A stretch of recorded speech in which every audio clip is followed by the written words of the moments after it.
Happy New Year, everybody. We are back.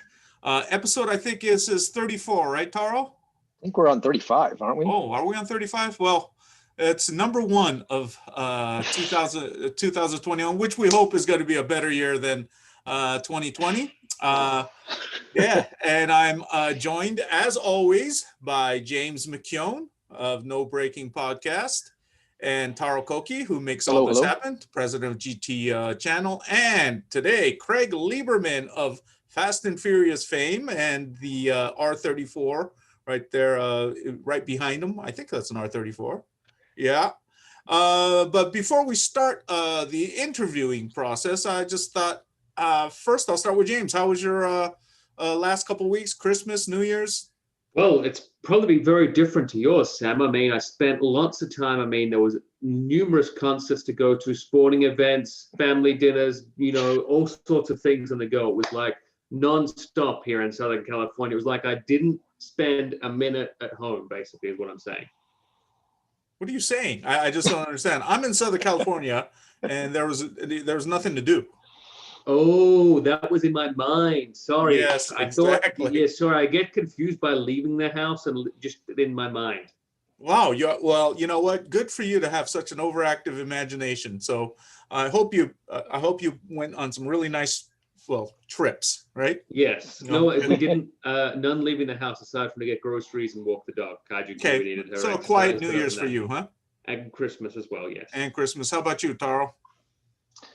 Oh God! I mean, why are we even asking these questions, Sam? It's like no one went anywhere. Oh, really? Yeah. I took I took some day trips. So living on the beach and stuff like that. Craig, how about you?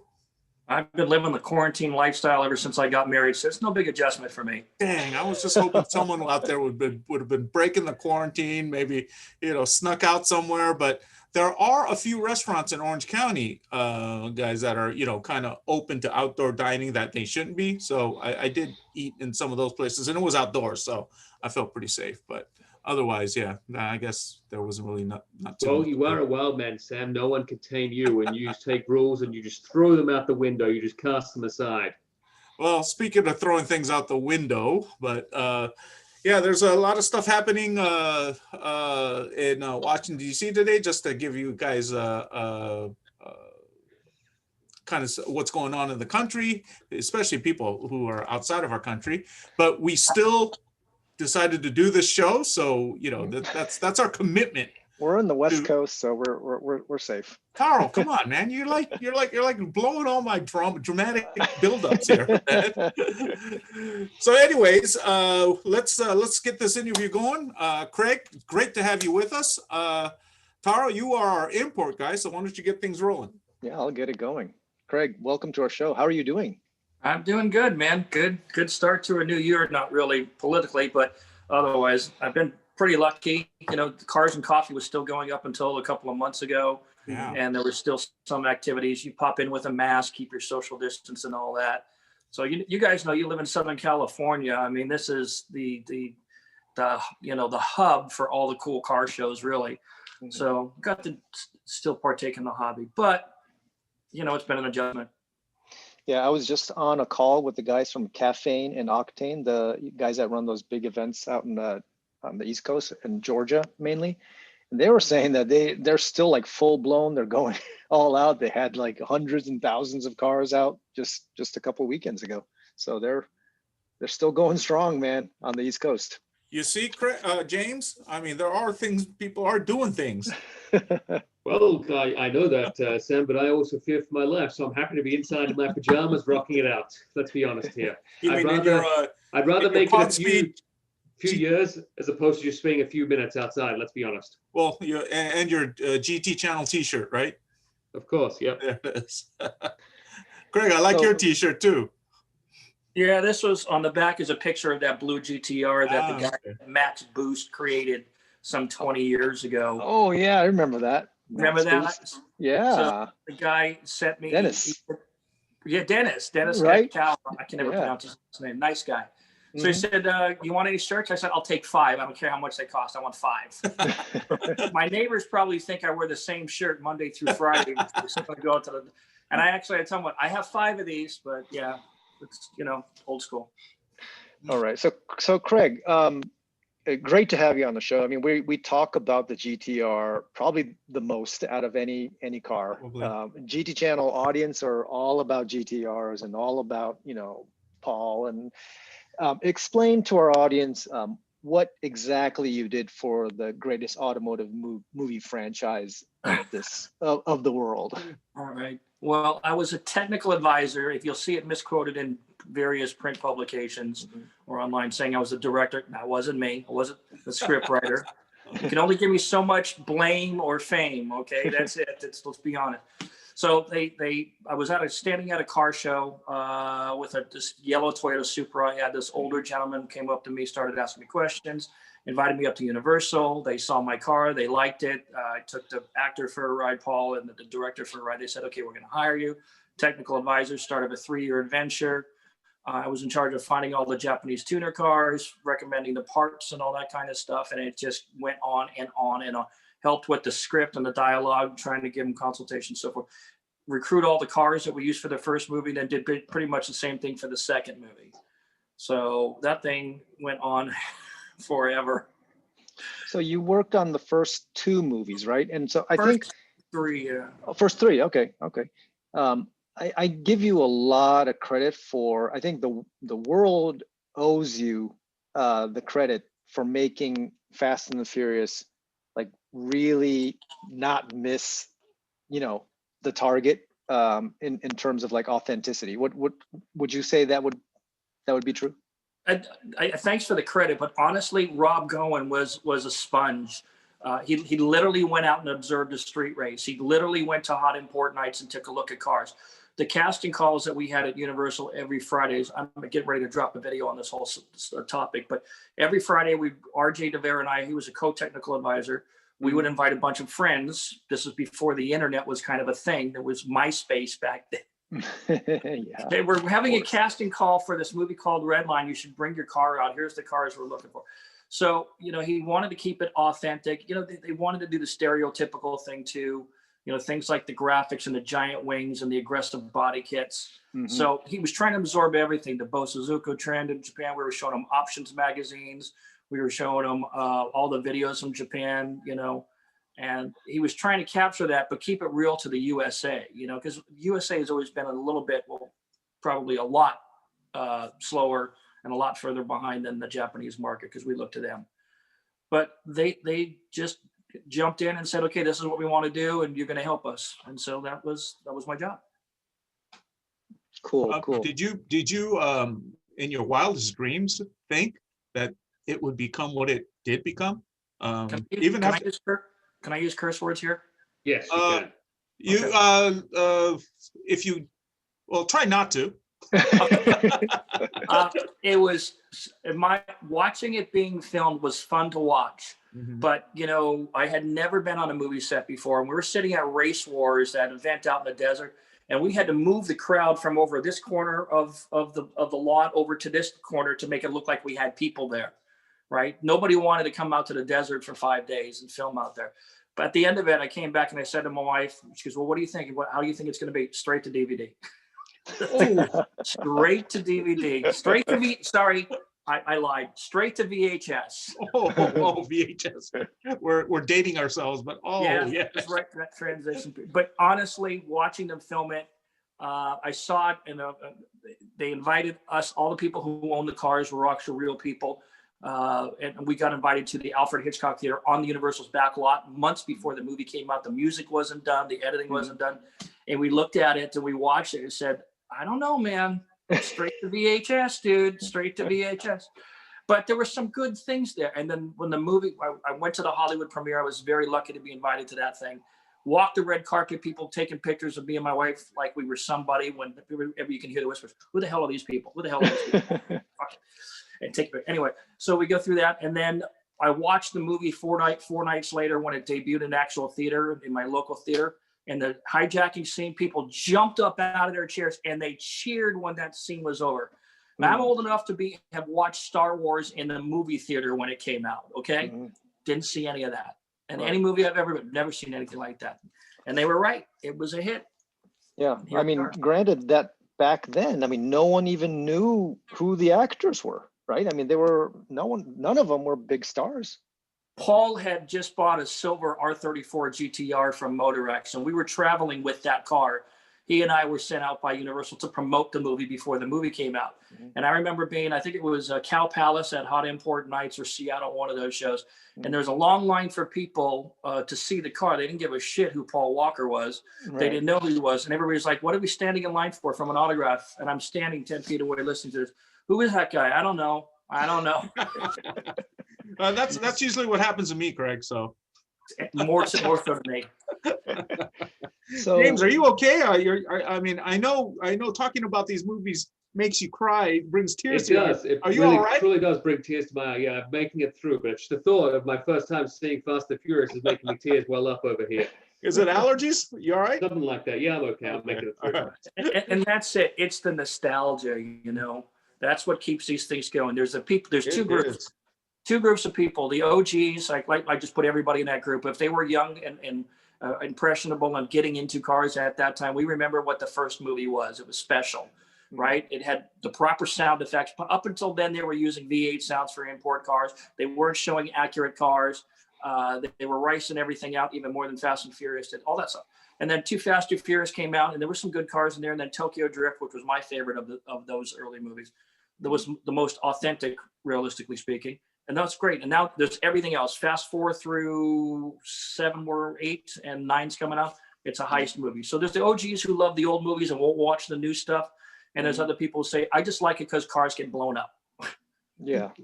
And cars are flying now. Yeah, right? flying. Yeah. They're going into space for Fast 9. They are literally going into space. Oh, man. Seriously.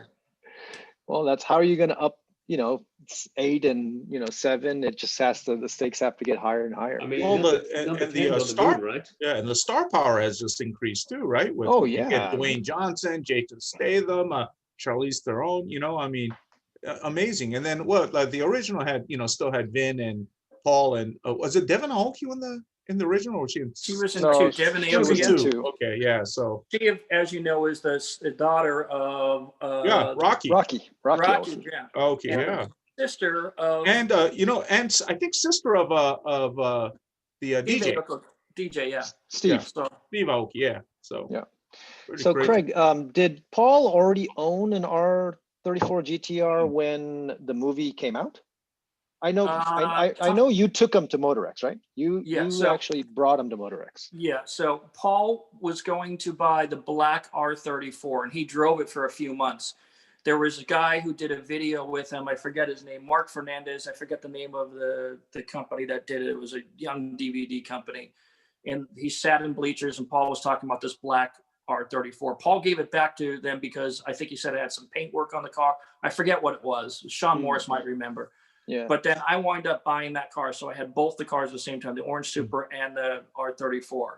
And I didn't think they were going to make a sequel because, like I said, this thing was going straight to VHS. Right. No one dreamt that. So at the time I was an import market tuner consultant for Maguire's car wax company. So I was going to turn that car into a showpiece, right? So I built it blue and I did the Signal Auto livery on the side of it. And then we want to do something crazy because it was one of the first R34s in the United States, to my knowledge, legally. And I just wanted to get crazy with it. And so blue is kind of my thing, in case you haven't noticed. And so we painted the car blue, and I just went crazy with it. Did the 3 nitrous bottles in the car and all that kind of stuff. So there was a lot of vinyl, the decal, all that stuff that went up on the side of the car. It was all for shows and for magazines. I was trying to get magazine covers. I was working for Peterson Publishing back then at a spin-off of Super Street, which was a Naira drag racing series. And so that's why there were so many decals in the car. And then when I was all done doing my overseas marketing for Universal and the DVD release and all that kind of stuff, about a month later, I get a phone call from my own boss that says, hey, get down here. Get down where? Santa Monica. We're going to make another movie. What's it called? Too Fast, Too Furious. You're making another Fast and Furious movie? Yeah, you'll like this one. Vin isn't in it. So what the hell is that supposed to mean? I get up there and we start the same conversation again. I get up on the grease board and I said, okay, here's the food chain of cool Japanese cars. At the top of the list, it's got to be an R34, R33, R32. Yeah. Well, we don't even know what that looks like. Well, I just happen to have one parked right out in the parking lot. Cue the mass exodus to the parking lot. Great, we'll take it. I didn't offer it up, but I just said, this is what it looks like. Well, we're going to rent that. Can we get some more? So yeah, so we had to buy them from MotoRex. Now that story was great. We paid $48,000 each for the cars. Okay. Plus 13 grand to airfare each one of them. And in normal Hero style, Hero non-Iosha from MotoRex, communication was not great. Yeah. So at some point, I had to get on the phone and say, look, my next phone call is to Universal's legal team. And they got a bunch of New York lawyers sitting around ready to tear you apart. So we just need to get the straight answer. But he came through, he got us the cars, and those cars were 48 grand, and then we turned them in Fast and Furious cars, two Fast and Furious. So those were the real earlier cars that came in. And do you know what happened to those cars?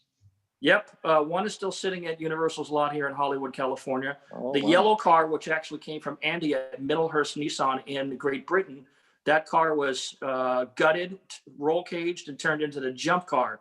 That car was sold to a guy in Seattle. He had it in Seattle for a while. I heard it went to Louisiana, but then I heard that that's not the case. So that car is missing.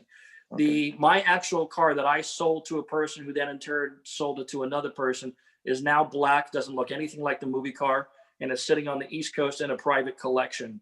And the guy doesn't want any press, doesn't want any publicity, doesn't want to talk about the car. I verified it for him. He thinks the car is worth $1.5 million, so he's just kind of sitting on it. So. Craig, is that the car behind you? That car? Yes, same car. Okay. It went black, blue, silver. The day I got it home from Universal in Florida, stripped it to bare metal, painted it back to blue, got sold about, I don't remember, 4 or 6 months later, and then got turned back to black.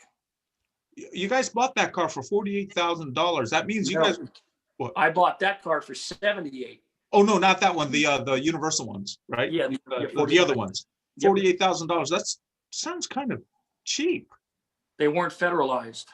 Okay, so you just paid whatever they were going for in Japan, and then paid the shipping or whatever on top of that. So I see. Okay. There's a video on my YouTube channel. I actually show the piece of paper, the receipt, the invoice for $48,000 for the cars. I actually show the check, which was $192,000 and some change. The actual canceled check from Universal. Still had that in the filing cabinet. Oh, very cool. Yeah. It's in the video. I posted copies of it. Oh, we can find that video on YouTube. What should we put in? Yeah. Sam, give me a moment and I'll let you know. Okay. James is our technical guy, so. The story was how Dodge Neon SRT4 was almost the main car in Too Fast, Too Furious. That's one of your most watched, one of your most watched videos, right? I remember watching that video. Yeah, I think it's 1 million and something views. Ooh. Yeah. Scroll down. Fantastic. It'll be from Fast and Furious 2 at the playlist for Fast and Furious 2. So what was the process of like selecting the cars to get into, your car was like, okay, it's Craig's, let's put it in the show, but how about the other cars? What was the selection process? Okay, so when I was up there for the audition with the car audition, which I didn't know was a car audition, I was brought upstairs into a production office. That was Rob's office, the director's office. And he said, okay, can you kind of talk us through what kind of, you won't find it there. If you're on my website, you won't find it there. I haven't posted there. It's just on my YouTube. You just have to click on the playlist for Too Fast, Too Furious. Okay. Anyway, and you'll see it in there. So they get me in the office and they said, okay, we want to do some cars here that are authentic to the world, and of course I knew about 240SXs, 180s, SW20 MR2s, which I really liked, Hachirokus, all 300ZX, just the same thing. That the food chain is the food chain and has been for 30 years, Yeah. GTRs, NSXs, Supras, FDs, Z32, 300ZXs, and you just go down the list. After a while, you start to run out of cars unless you're going to go old school stuff. Yeah. So we were looking at, S140 and S160 Lexus GS sedans. We're looking at Honda Preludes, we even got down to Honda Accords at one point. Mm. But they were clear, just the cars you see normally at hot import nights and at the street races, but not domestic sport compact cars. Right. Because in Southern California, as you probably remember, the Escorts didn't take off here in the 80s. The ZX2s didn't take off. Mm-hmm. The Focuses didn't take off. The Cavaliers, the Sunfires, and all that.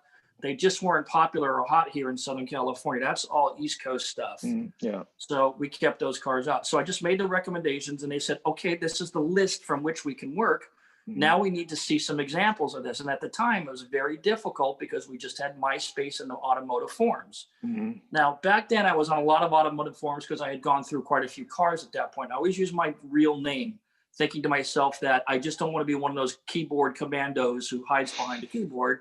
I'm going to put it out there. This is, And so I said, okay, we're looking for this Honda Civics and DC2 Integras for this movie called Red Line. Hey, blah, blah, blah, blah, blah. All these people kind of complaining. But the people who took it seriously don't regret it. Mm-hmm. They showed up with their cars, and the directors, producers, and the production team, they're walking around looking at the cars, and they were looking for flashy, wild body kits, big wings, decals, if they could pull it off. Yeah. And that's just the way it went. And once they had something in mind, we'd go upstairs, they'd take pictures, we'd put them up on the wall, and we'd say, what about this one? What about this one? And what about this one? And that's the way it went. That's the way it went for Fast 1. For Too Fast, Too Furious, it was a little easier because we used all of the cars that we had left over from Fast and Furious 1. We shipped them to Florida and repainted them. I see. All the Eclipses were reused. All the Supras were reused. The RX-7s, the Honda Civic, everything repainted, reused. Oh, I didn't know that. I thought those were fresh cars, but no, tricky. those were not fresh cars. Those were cars. But this movie went off on another tangent. We actually bought some Acura NSXs for this movie, and one of them got turned into that Tej-mobile with the chrome Giovannas and the Louis Vuitton paint job. And you had Mitsubishi as a sponsor for that movie too, didn't you? Yes, we did. So what happened when it originally was Dodge was going to be the sponsor, and they wanted to use the Neon SRT4 instead of the GT-R. They said, we want to make this the hero car. This is the car Paul Walker's going to. And in the video, I tell the story. It goes like this. I'm in a meeting with John Singleton. I love the guy. He's the director who just passed, like this. Rest his soul. So I'm sitting in there with like 20 people from Universal, vice president of the studio, John Singleton sitting 2 seats down, my boss, my boss's boss, and a bunch of other people. And across the way is the product placement team from Universal sitting across this desk. Okay, so we've got this fabulous arrangement with Dodge. What they've agreed to do is bringing this Dodge Neon SRT4. It's so hot, it's not even out yet. And we're going to make this Paul's main car for the whole movie. And I'm writhing in my seat. Did you ever see that movie, The Hunt for Red October? Yeah, loved it. Yes. Alec Baldwin is sitting there and he's writhing in his seat and he starts chewing out the general, and James Earl Jones reach over and grabs by him. Yeah. Is that what happened? Shut up. That's what my boss's boss did. And I said, well, Singleton sees me writhing. He goes, Lieberman, you got something to say? I said, no, sir, I'll wait my turn. He goes, no, it's okay. You can speak your mind. I said, I can wait. We can go around the room. He says, look, I don't want no booty ass shit in my movie. If this is booty ass, I need to know right now.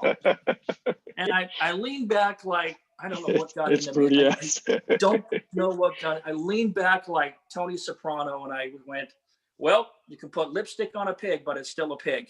Mm-hmm. And Melissa Crow, God love her, she goes, are you telling us that we should turn down a multi-million-dollar deal with Dodge? I said, no, I'm telling you that I was hired to bring in a higher level of authenticity than even the first film. And I'm telling you that if you put a rental car in here, because everybody knows the Dodge Neon is a throwaway rental car. The SRT has no reputation. Nobody knows anything about the car, yada, yada, yada. If you make that car the main car of the movie, then, you're looking at a disaster. It's not going to be good. I said, now you could start off with that car like he goes and buys that car because it's brand new on the lot, and then it quickly gets wrecked. I'm totally in support of that. Anything beyond that, I think, well, Dodge will never go with that. I said, I'm just giving you my opinion. So they had their discussion. Afterwards, everybody leaves the room. Scott Stuber holds me. I didn't say this in the video, but Scott Stuber holds me back. He said, would you mind staying behind? It was just like The Hunt for Red October, which I don't think I had seen at that point. But Great movie. he goes, I appreciate you speaking your mind, but there's larger considerations here. And I said, I realize that I know this much of the picture, not this much of the picture. If you, I've signed an NDA, confidentiality agreement. If you want me to talk about, in open forum, I will do it. If you just want to hear it from me directly, I'll be happy to do that to you. He goes, look, this movie is going to be a $1 billion franchise within 10 years. And I laughed. Because we had just come off of part one and the movie made $211 million. I'm like, you're far fucking away from that. So I just figured that, maybe he was dreaming, but turns out he's a lot smarter than I was. Yeah, he had a vision. So he definitely had a vision. And I just looked at it from a person, with blinders on, like, it's not really real, but that doesn't matter. And that's the reality. Yeah. Wow, interesting. Behind closed doors, the things that happen. But it seemed like John Singleton sought your way at the end, didn't he? John was amazing to work with. The producers, my understanding is that when you bring in a director and the production team, they bring in their team, the people they're used to working with. John had worked on many movies, so I'm sure a lot of these guys came over with him from Boys in the Hood and all that kind of stuff. Right. So they already had these bonded relationships, which worked very well. And so to bring in an outsider like me, because face it, I'm nobody. They could have hired any one of 10,000 people in the tuner market to do that job and do it just as well, if not better. So I was always, grateful to be with these people and working with these people. He listened. I watched firsthand him dance around with some of the actors like Tyrese. Tyrese is a very outspoken fellow. And when he saw the purple Eclipse, the Eclipse was originally purple with yellow interior. I remember that car. Yeah, and he said to me, "Oh hell no, I'm not driving no Lakers car." Now we spent maybe he was a Knicks fan, I don't know, but we spent $40,000 doing the interiors on that, and then John came to us, closed the door, and said, "Rip it all out, do it something different." Okay, so we sent him to this little tiny upholstery shop in a strip mall in South Florida, run by a granddad and the daughter or granddaughter or whatever. And we said, we need 4 of these interiors, including the dashes, completely redone from yellow to gray, and we need them on Monday. This was what, Friday night? It was late in the week. Shamrock Auto, they still have it up on their Instagram. But it happened of just watching these productions move. It's like a military operation. It's like Desert Storm. They get everything they need right where they need it, right on time, no matter what it costs. Wow. And do you feel like let's talk about some of the actors since you're talking about. So I've met Paul before, and when I met him, it was way after these movies. So he's already owned his GT-Rs. He was already racing. What was he like at the beginning when you first met him? He was like a kid at the candy shop. It was all new to him. When I met him, he already had a 66 Chevy too. So he did know something about cars. He was getting into cars. He was always cars, surfing, and guns. Not in that order, but that's what was his jam, For a long time, he lived in a motorhome that he just parked by the beach. He didn't even have a house, even though he's got family up the coast. Yeah. But, he was a sponge. There's great pictures of him on set of the first movie talking to Sean Morris over the back end of an R32. You've probably seen those. Yeah. I took him for a ride. Too. I took him for a ride in a Supra, and he loved it. So he was all about it. So he was starting to learn. He was a sponge. And as he, was able to spend more money on cars, his, taste changed and kind of honed in. He was a big BMW guy. He liked the lightweight BMW E36s. And his Mustang guy, he liked Nissan 370Zs. He had a couple of them over the years. I have a mutual friend who knows him really, really well, Daryl Allison, who lives over here not far from me. But Daryl was a caretaker of his cars for years, way back in the day. And they were friends right up until the end. They used to text each other all the time. But when I saw him on Too Fast, Too Furious, he was leaning up some cars, and I walked up to him to check on the cars down in Miami because we were all living down there for 4 months. And I said, "So you're back?" And he goes, "Yep. They keep thinking I'm an actor. So as long as cars, guns, or surfing in it, I'm in." And he says, "What are you doing in this picture?" I said, "They got one of my cars here." He says, "Which one?" GT-R. He goes, "That's your car?" I said, "You let them use your car?" I said, "I know you weren't going to let them use your car." I didn't even know he had actually finished a purchase on another car because he went through like 3 R34s, the black one. Then he had a a silver one that he got rid of, and then got the white one, which had the Tomei motor and all that. Right. The silver one that he got rid of, I think, is the one that we talked about with Sean. Went to Hawaii and then came back, and it's back at Sean's shop again now. Just got sold. Just got sold though. Yeah, exactly. Yeah, it's if you go to Instagram, 458 Destroyer, it's in his hands, and he's in Atlanta, I believe. I see. So Craig, what about Vin Diesel? Why were they saying kind of bad things about Vin Diesel to you? Did something happen? Not to me. No. I had only a couple of experiences with Vin Diesel. Oh, One okay. was I thought you said because they said Vin Diesel's not in it, so you'll be happy. Oh, I don't know the politics of what was going on. I mean, all I know is what I read in the journals was like, Vin Diesel wanted a piece of the picture. You got to. So people don't understand the history there. After Fast and Furious came out, Rob Cohen hitched his wagon to the star, which was the rising star, which was Vin Diesel. Mm-hmm. Vin Diesel was purported to be the next Arnold Schwarzenegger. He was on a career trajectory that mirrored pretty much Arnold Schwarzenegger. Mm-hmm. So he went off to do Triple X, which was filmed over in Eastern Europe. And then he did Riddick, Pitch Black and Chronicles of Riddick, and then the Daddy Daycare or whatever that was, Kindergarten. I don't remember what it was. Right. But and the only movie I ever saw him in was Boiler Room, which I thought was spectacular. Mm-hmm. Do you remember that movie? If you haven't seen it, you should. Wait, is it the stock market one? That's the one. Yeah, with Ben Affleck, I think it was. He's fantastic. Yeah. Fantastic. Oh, yeah. It was a great movie. It's a great movie. I think it was based on true events. Living in Southern California, we see movie stars all the time, right? Especially the closer you are to LA are. I'm not one of those people who gives two turds about stars or getting autographs. It's just never been, I don't know why, I just never got that gene. So seeing Vin, the next time I saw Vin after the movie was, the premieres and all that stuff, but I saw him at the press junket for 5 days. Press junket, they brought out all the stars, gave them one street where all the press comes in. And somehow RJ DeVere and I got roped into that. So they, Paul Walker, Vin Diesel, Craig Lieberman, who? RJ DeVere, who? But I saw him at lunch. It's just weird. It was surreal. Fucking nobody. So Vin comes out of his trailer one day with this other guy, big kind of burly kind of dude, and he's got this cute little puppy. I forget what it was, but it was a purebred, and he's walking with his purebred. Somehow we got on the topic of biceps. He's like, "Hey man, you want to feel some biceps?" His buddy's like, "Hey, I'll show you some biceps. You want to feel biceps?" I said, "Gentlemen, I'm good with the feeling of the biceps. Thank you very much for the offer." But those guys they were having fun on set. It was a great thing, and I didn't get to see him on 2, so my whole sole experience was with him on 1, and then Tokyo Drift, he wasn't a part of it. So. Right. Yeah. Craig, what about my favorite, Ja Rule? What was he like in his Honda? Let me put it to you this way. Did you ever see any Cheech and Chong movie ever? Yes. Oh yeah. Up in so you remember? Do you remember Race Wars? Yes. Do you remember when they came outside of the Airstream trailer? Yes. That was after fumigating it. Let's just say that these fellows had they bring their little entourage with them and so forth, their closest friends and whatnot, or agents, whatever they do. I don't know what Hollywood people do, but let's just say there was a distinct odor in the air that wasn't potpourri. Always coming around that trailer, huh? He was cool. He was very cool. He was nice to people. Chad Lindbergh, I saw him on set.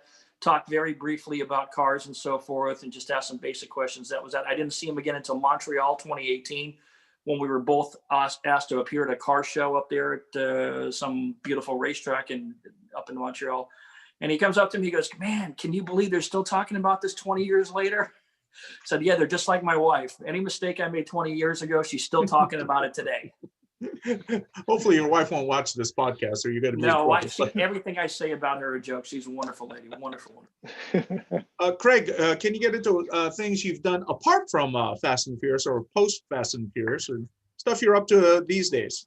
Okay, well, today I run a digital marketing company, right? I've got 2 partners that work in other divisions, but we're doing websites, pay-per-click, and all that kind of stuff. But in the interim, after Fast and Furious 2 and the small role I had in Tokyo Drift, which was finding cars for the parking lot scene, I was working for Magnaflow for 6 years as global marketing director. And from there, I was doing work, counseling work for a group called Advanced Star, which was doing trade publications. From there, I was doing contracted work for JD Powers, basically contracted to different automotive manufacturers, doing presentations at car dealerships, talking about the new vehicles that are coming out and doing ride drives, going out and training the sales force and all that. And then turned into QC audits for JD Powers, going out and looking at the dealership, their sales practices, their intake process, their service practices, and all that kind of stuff. And so I did that for 5 or 6 years. And that was kind of on the side kind of thing. So it was only, about 30 travel days a year, and then that kind of thing. So more than 600 dealers eventually got audited by this group. Oh, wow. It was a good thing. It was helping to improve the process. So I got to see the inside of how BMW dealers work, Lexus dealers work, Mercedes dealers, Honda, Ford, and I want to say Toyota, but that was really car launch stuff. So then while I was still doing digital marketing stuff, I decided to start doing website design and all that kind of stuff. And it just blossomed into what it is. So we have a lot of clients. Some are automotive, some are like hair care, some are furniture. So that keeps us busy. And then I do the YouTube channel stuff. Yeah, your YouTube channel is awesome. When did you start that though? March or May 1st, 2018. And I only know that because I look back, I just got my 100,000 subscriber plaque. Oh, nice. So congratulations. Congrats. Thank you.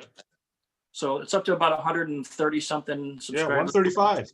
Yeah. That's awesome. It's going along. I'm a one-person show. I learned editing back when I was doing a fun project for Playboy TV. Actually, in that 2006, 2007, actually it was longer than that, 2006 to 2010. I did a show called Bikini Driving School for Next Network. Yeah, next new network, right? Yeah, Fastlane Daily. Fastlane Daily, yeah. 16 episodes of Bikini Driving School. I remember that. Girls driving high-end cars in a bikini. What'd your wife think of that? She was the one who got the girls. Oh, really? Oh, well, yeah, then, it was. Okay, It was all on the up and up. She kept an eye on you. Yeah, no, it's nothing like that. I never, as a 40-year-old guy, was never attracted to 20-year-old girls. It just, I don't know what, maybe having a British stepmom did some damage to me in a good way, but just wasn't my jam. But I had young crew who were, that blossomed into a call from Playboy TV. Hey, we want you to do a show for us. I said, nobody wants to see me naked, not even my wife.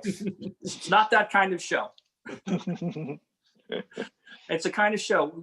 We saw your bikini driving school. Let's talk about an idea. So I go down in their office in Media Center Drive in LA, and they asked me, what can you do? I said, well, if I'm going to do a show with girls, I want to do cars, but I don't want it to do just show, cars and girls. He goes, well, what else do you have? I said, how about action sports? How about the girls are empowered? They go do the action sports that men do, but they do them really, really well. And it surprises everybody because they're stereotypical. Of course, they're beautiful. That goes without saying. But let's empower them. Sounds great. Here's your contract. You got 16 episodes. Go. So I put it together. One of them was shooting machine guns in the desert. One of them was driving dune buggies, sand rails. One of them was doing fighter planes, Air Combat USA. Where you get in these Marchettis, these side-by-side things, and they're doing, split S's and high yo-yos, low, all kinds of stuff. What I didn't realize was it was Playboy TV, so they wouldn't be scantily clad; they'd be naked. They did all this naked? Fighter jets. Really?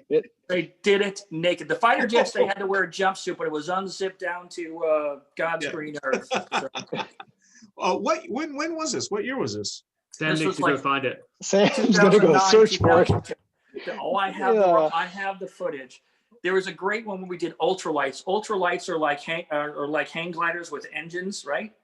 So we were out by Port Hueneme in Southern California. I don't know if you know that. Right? It's a Navy base, right? Right. So this guy we hired to be the pilot for these girls, he is real good friends with people at the Navy base.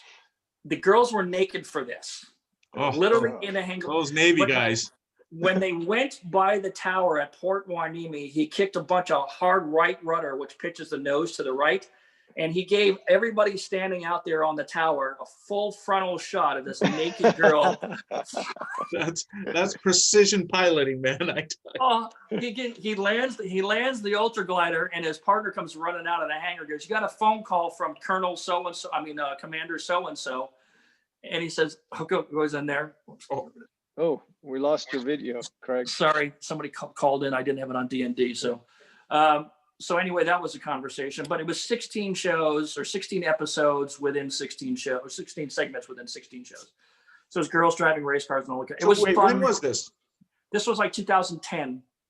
2010. Okay. Wow, that's awesome. That's like the top what's that? Top Gun scene where, flyby. It sounded really cool. I went up to Playboy to audition the girls, and they have a Playboy representative male and a Playboy representative female, and the girls. I thought I was just going to look at girls. It's not that. You're sitting in a director's chair, and these girls come out to read their lines naked. And I look over at the girl and I said, "Do they know they don't have to be naked?" And she says, "No, they have to be naked." So the first 4 hours of the job, I'm like, fascinated. It's like, these things come in different sizes. I thought that we're all pretty much the same kind of. Nothing's going in my ear. I can't hear anything. Yeah, I just it's just good. I have to say, Craig, as much as I envy you and respect your work on Fast and the Furious, this one really makes me jealous. I thought you had the best job on Fast and the Furious. Yeah, this one is the job. Now I'm jealous. I have pictures. It sounds. Taro, that's you. That's not me. Is that me? Oh, Taro. This is it's me. Taro. Do Okay. you remember this scene? I gotta pull this up closer. Hang on. Taro, you look pretty young in that.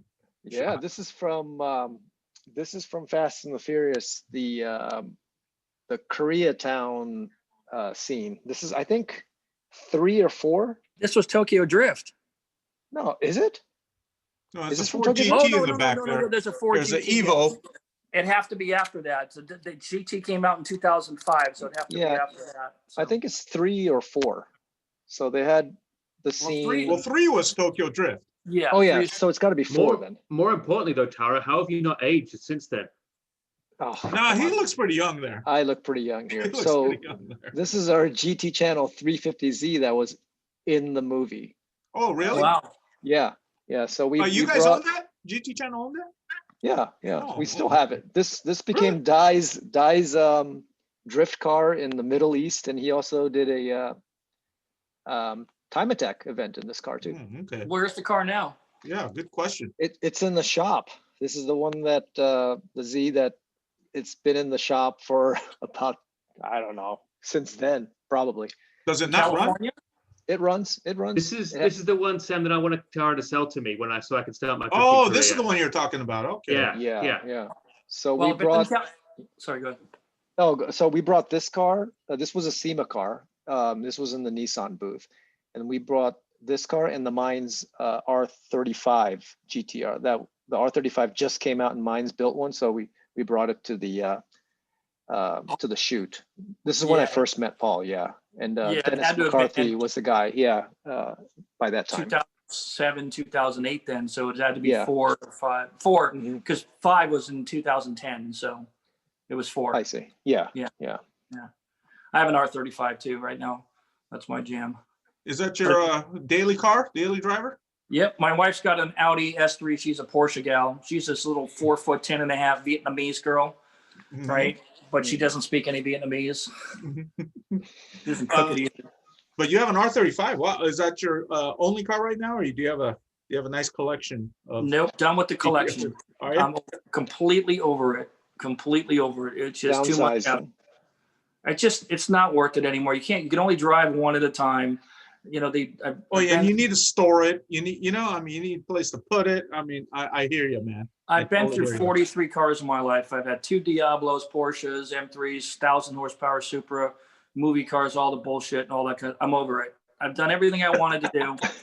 It's like tell me how you really feel, man. It's just it's like living in a small town and you've already dated all the nice women. It's time to move on to another town and explore. Okay, nice but I women. hate to follow up this question with you, but if I took that R35 away from you, what car would you be in the market for?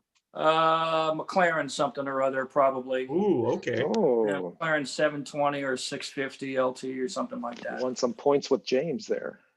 James, a McLaren guy. So what do you think about go ahead.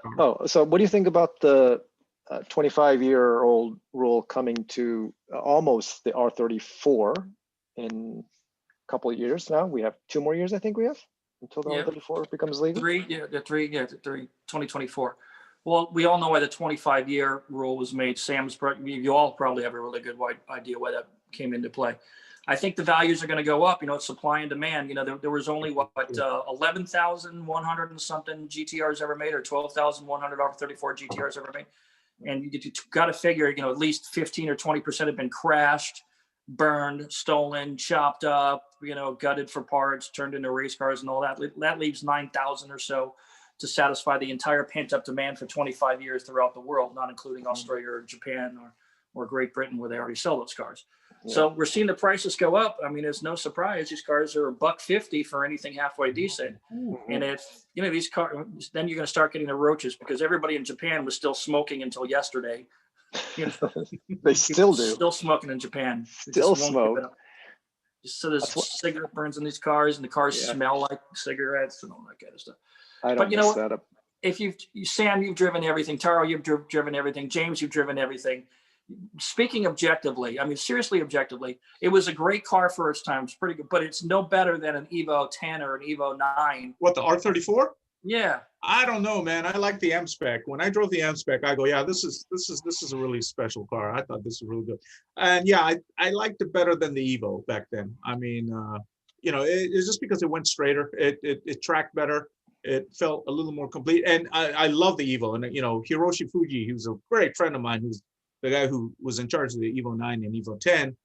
I think he did a wonderful job with that car. But yeah, the R34 was, I think, a little, you know, just a little notch above to me, you know? Yeah. I'm embarrassed to say I bought it because of the MFD, that big fancy display on top of the dash, you know. I was like, that was the reason? It was one of them. It was definitely one of them, but it was, you know, the latest and the greatest. In my old days, I had several Datsuns. I had a 260. I had 3 different T40s, some with duals, some with triples. And, you know, so I've always been a Nissan fan, always from the get-go. I've had many. So, you know, Toyota really doesn't make anything of you know, interest to me, except of course the new A90 Supra, but you know, I've had a couple of Supras too. So the R35 I have compared to the R34, for obvious reasons, it's a completely different car. It's 20 years of technology. There are a lot better cars out now than the R34 for $150,000 is what I'm getting at. Oh, yeah. Sure. Oh, absolutely. If you look at it that way, but R34, I think if you're like a collector, if that's the car you want, you know, I mean, it's that nostalgia value, I think. But well, that's what brings up the value. But if you're and it's older, about, you know, like, it's an old car. I mean, I mean, Larry Chen was saying that they just raced his R32 GT-R, you know, the Godzilla with a, you know, 2019 Maxima, and you barely won, right? So that's unfair. I mean, that's unfair. I mean, but come on. It's, you know, it's an older car, so I mean, you know, you got to take it for what it is. Hey, Craig, before I forget to ask you, what did you think about the new Z, the prototype? From what I saw, I really liked it. I'm not 100% sold on the taillights. I get where they come from, the Z32 kind of thing, right. Which goes back with the 2 bars, goes back to the old 240, the S30s, and I get it. If it's going to be 400 horsepower, I like it better.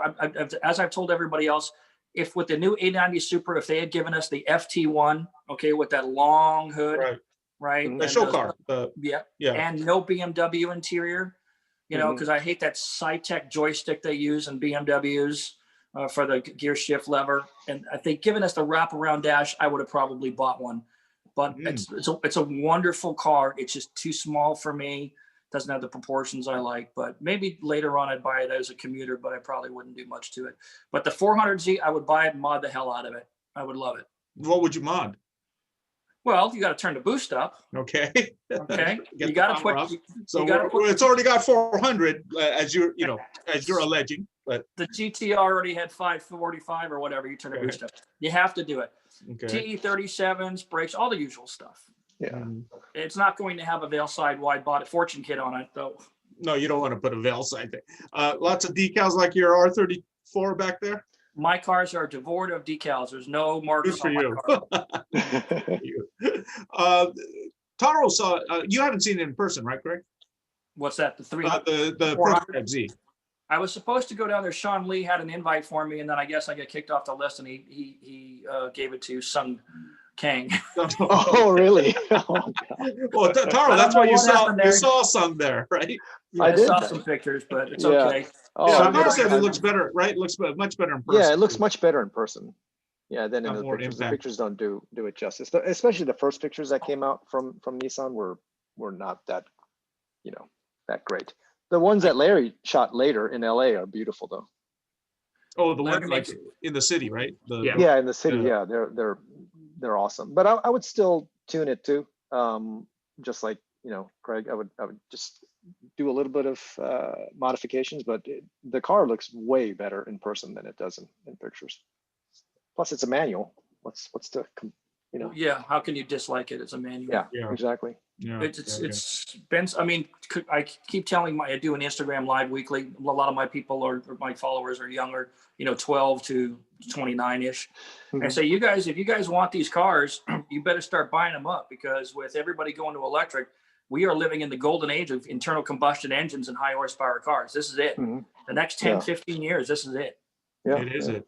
It is And I think these internal combustion engines are pretty much, I mean, they're clean. I mean, this is, we're getting the best of the best right now. So Yeah, the best that we've ever Right. had. Yeah. I Sure. grew up in 1985. My buddy had a GT Mustang, which was carbureted, right? It was 205 horsepower, and it was light. It was nimble. It was a manual, right? And it was great. And then in 1986, the Mustang came out with fuel injection. Everybody's saying, the EEC4 computer coming on. That's it. Computers for ECU. That's modifying is done. It's the end of the car world as we know it. I remember we saying that. Okay. And now here I am in 2020 when I bought this car in 2015, and I'm tuning my car with the Bluetooth module with a phone that is that has more power capabilities than Captain Kirk's communicator from the 1960s that they imagined for the future. And that's in less than 50 years. So I am never going to be a technology denier again. I embrace everything. I'm totally wired. What do you think about the Good, electric good. cars coming? The electric cars. Yeah, that's a great question. The electric cars, I love to drive them because it's just fast. I miss the engine noise. I was at Barrett Jackson a year ago this week I was doing a symposium for picture car guys talking about cars and movies. And I had Terry Lenna there, stunt director of many, many films going back 50 years, a lot of car movies, including Tokyo Drift, Too Fast, Too Furious, and so forth. I said, so what's going to happen now with all these car movies and it's all electric cars and it's going to sound like the Jetsons? He says, nope, we'll still dub engine noises into them. I said, so you're going to put an LS3 and a Tesla, in the recording? And is that what you're going to do? That's what we have to do. That's what we got to do. I was like, oh God. So, I mean, that's like Fast and not Furious, I mean. I'm more like slow and spurious. Well, they are quick, you said, right? So Yeah, one time, I 0 mean, to 100, and then they got to recharge. like the torque and stuff. So And they can still make, futuristic cars look cool in the future sci-fi movies, though. I think they could. Yeah, I think they could. But Craig, you're right. It's the sound. I mean, James might disagree with me, but what I find about watching Formula One these days, as opposed to when I was watching them back in the day, where Nigel, Senna, those sounds, the sounds the Formula One cars made it was just music, right? It was just music to your ears. These cars don't sound as well. I mean, they do give off the sound, but and then Formula E is just wee, and that, I mean, the cars look awesome now, but yeah, I miss the sound. I'm with you. I think sound is part of that internal combustion. The 15,000 RPM sound of the Formula One cars. I mean, the Ferraris. How can you beat that? You remember, you live in Southern California, so Long Beach Grand Prix, the old track, The old company, track went, yeah. yeah. So it's turn 9 was that back straightaway. So NGK, the company I worked for years, we had a suite on that corner right there, and to hear the cars coming down that straightaway. This is the Mario Andretti days, Michael Andretti days. Yeah. Paul Tracy. There was nothing like that. It's never been. It was awesome. Yeah. The cars today are better, of course, but I miss the sound. Yeah, I miss the sound. Yeah, me too. So hopefully, I mean, what do you think, Craig? Do you think internal combustion cars will be completely gone at some point in the near or somewhat near future? I mean, it seems like everyone's just going to be all electric. That's what they're saying. But well, are they going to be absolutely gone in like 10 years? You guys are smarter than I am. You know, Sam, you know, I know a lot more about you than I do these other two gentlemen. But thank you. I didn't know. The infrastructure is not there yet. Right now, there's no model that works where you pull up where everybody's driving Teslas and you pull up into a gas station. It's been replaced with superchargers, and you're going to wait 20 minutes or 40 minutes to charge your car. It's not going to happen. It's not going to happen in my lifetime. Probably won't happen in your lifetime. We will see more of it over the years, but it's just like people today, they're still driving around, 1930s Duesenbergs, or if you want to be more recent, 1960s Mustangs and Chargers and Barracudas and all that. Another 50 years, if you stop selling gasoline cars tomorrow, there will still be gas stations and there'll still be some of those cars driving on the street 50 years from now. So that goes beyond my lifespan.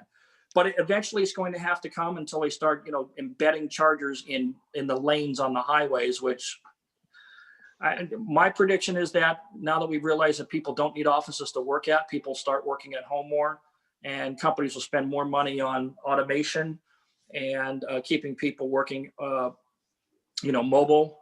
And so that people will need to travel less in personal vehicles. And that's a good opportunity to slowly build the infrastructure in the United States and elsewhere for electric cars and decentralize the city, put people out to the suburbs, repurpose cities for better housing and so forth and whatnot. That's going to take a few generations, I think, if I had to guess. In the last 5 years, there are a lot more, because of Tesla too, mainly, but there are a lot more chargers, access to chargers. So, I wonder if it'll take that long, but as you said, the infrastructure still needs to catch up. And I'm kind of a fuel cell guy too. I love fuel cells. So Japan, did they just say they're going to fuel cells, hydrogen fuel cells? Well, the new Mirai came out, and it looks like a normal car now. And then also, Akio Toyoda, the president of Toyota, was just saying, "Hey guys, these EVs are all great, but the process of making electricity, it's a polluting process. So, maybe we should make the electricity through fuel cells because there's really no carbon or anything like that, and then charge our electric cars through that." And I go, yeah, that really makes a lot of sense. So.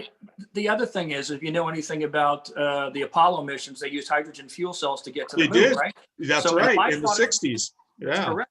Right. And a byproduct of hydrogen production is water. Water, right? Absolutely. That water can be repurposed. Clean. Yeah, it can be. Yeah, you can water your plants with that. I don't know if you could drink it. You could probably drink it if it's clean. That was the best thing about the original Mirai, though, Sam, is that you could make the car do a little wee-wee when you press the button and exactly water out the back. It releases the water. It does, yeah, exactly. So I'm kind of a fuel cell guy. So, we'll see how it goes, but I mean, EVs are great, but I think, these charging stations, like you said, Craig, they could be fuel cell stations, that charge your EV. So you don't really need to drive a fuel cell vehicle, but you could have the fuel cell actually, charge your EV. So yeah, but who knows? So I don't know if we'll ever get there. But what do you think about this, Craig? We talked about this a couple of weeks ago. Is the 240SX? Nissan might be thinking of bringing that back, but it'll be either parallel hybrid or maybe an even EV. Well, I know. That's a great question. So they bring back the 240SX and they emasculate it, which people will think, right? If they bring it back, first off, it would compete with the 400Z, I would think technically, because if they're going to bring back a 240SX, that car's going to be $35,000 easy, right? It's got to be if it's a hybrid. If it's hybrid, it's going to be yeah. But people are going to want to go drifting with it as if, because they're still, I don't know who drifts a car that they're still making payments on, but it probably wouldn't be a good platform for that. But if it comes out and it's true to, take a look at, how Dodge is doing it. They couldn't come up with new designs to compete with BMW and Cadillac and that. So what do? They just redid the Charger. And they just redid the Challenger. And so if they come out with a 240SX that is a derivative, visually speaking, of the original 240s, I think it might be successful at the right price point. But everything's got to go hybrid because of CAFE, corporate average fuel economy. Right. Yeah. Right. So we got what are we at now? We were at 29.5 and we're going up to what or something like that. I haven't been stable. Well, yeah. And then in California, they're going to probably even do something more crazy. So. Well, when I was a kid, I remember sitting in my dad's 1972 Pinto, breathing exhaust fumes, which reminds me, since he owned a Pinto, I'm probably adopted because there's no way I came from his loins. Wow, Pinto, yeah. Remember, you get hit, you blow up, right? You blow up, yeah. Which I would have been okay with at one point, but please blow me up. But I remember the skies were brown over LA. You're sitting on a freeway in traffic, no air conditioning, and roll down windows. The struggle was real, man. And oh yeah, and we were wondering why my sister always got sick when we were in the car. I mean, you had a Pinto too? No, we weren't in a Pinto. We were like, I saw a picture of my dad. We used to have a Gran Torino, actually. No kidding. Yeah. That's kind of a nice car. Yeah. In New York. Yeah, when we were growing up, and but it was like the air would be terrible. Plus, he used to smoke in the car too. So we're sitting in the back seat. Like my sister's getting sick, and like we're always wondering why she's getting car sick. But it's like now it's like so obvious, right? I mean. She's getting carcinogen sickness is what she's getting. Right. So Craig, when's your next trip to Japan? Once things open? My wife and I really want to go. We've been doing a fair amount of travel. My son, who's now almost 30 this year, he's been through several drift cars and just bought a Hakone FRS and of course put TE37s on it.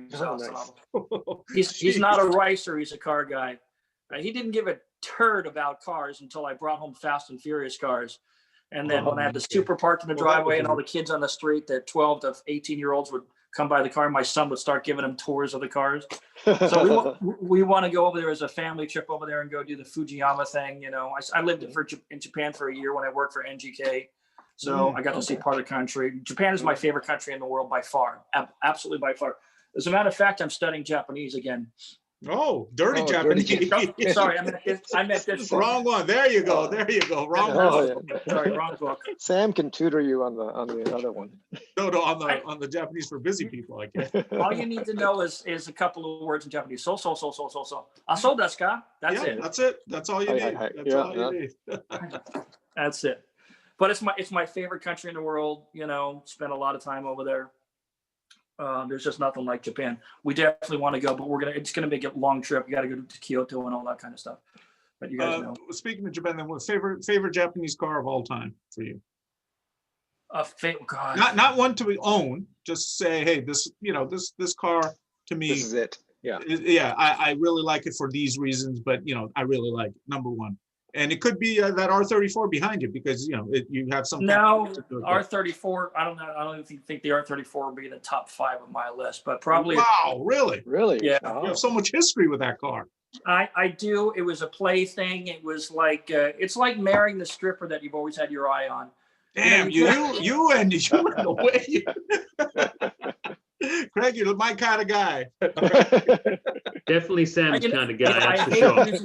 I hate using those analogies, but I know it's for our audience. Everyone will understand. You get her home, you teach her how to cook, and then realize that she's a little more maintenance that you bargained for, and that she doesn't really age very well compared to the newer models. God, I hope we don't have any female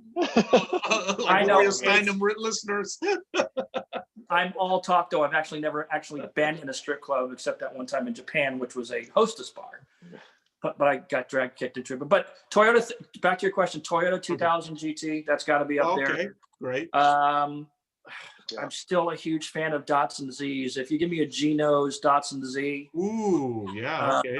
I'm all about that. You're starting to see a theme there. After that, it's probably the Ken Mary GT-R. GT-R, right. Skyline. I actually like that better than the Hokosuka. But I do like the Hakoska. I was a big Datsun 510 guy back in the day.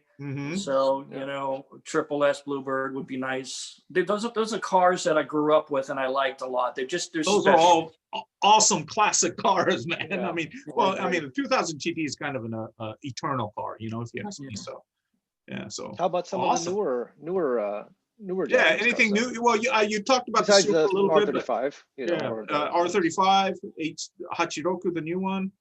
God, the R35 would be at the top of the list. I mean, it's the best thing I've ever driven. okay, I so still if like- they came to you today and said, we're gonna do Fast and the Furious, which cars would you have the stars drive? Well, I get that question a lot, and I've had a lot of time to think about it. I'd still have to go a lot of old school stuff. I would mix in some of the new. Gotta have but I would want to do like these hardcore, like JGTC replicas almost, you know. If you're going to use an FX, I want it to look like a JGTC car. That's what I would want. Without the decals. Yeah. But that. We call it a Super Asia's GT series now, or something like that, right? Yeah, Super GT, yeah. Super so GT, for all your listeners, it's not the current Acura NSX. We're talking about the old NSX. Yeah. Oh god, they haven't called that thing in about 5 years. Yeah, and then I'd want to see a Hachiroko in there, old school in '86. Old school '86, yeah. Yeah, I'd want them to finally use a proper 3000 GT VR4. That car was ahead of its time. It was definitely ahead of its time, and it got totally ignored and summarily rejected in production meetings. Nope, we're not using it. Oh, really? Yeah. Wow. It was so good looking, and it sounded great because it had that enhanced exhaust sound. The problem was with the cars that showed up at casting did not look good. We got the Spider one that looks like a lowrider Euro. Oh yeah, I didn't like the top it just didn't fit the bill. But okay. Then you got to do some of the new cars. For the Japanese new cars, what do you got? The 370Z Nismo 400Z if it were out already. I'd like to see a gangster style VIP, not stance, but a flush fitment GS 400. Some of that, I mean, just for the Yakuza guys, right? Yeah. All black, that kind of stuff. Those cars are missing it in the franchise. Get a Toyota Century in there. Yeah, Craig, you got to get a Toyota Century if they ever come back to you, get a Toyota Century in there. Well, if we're doing that, we got to do a Cephiro, right? We got to do the same thing, right?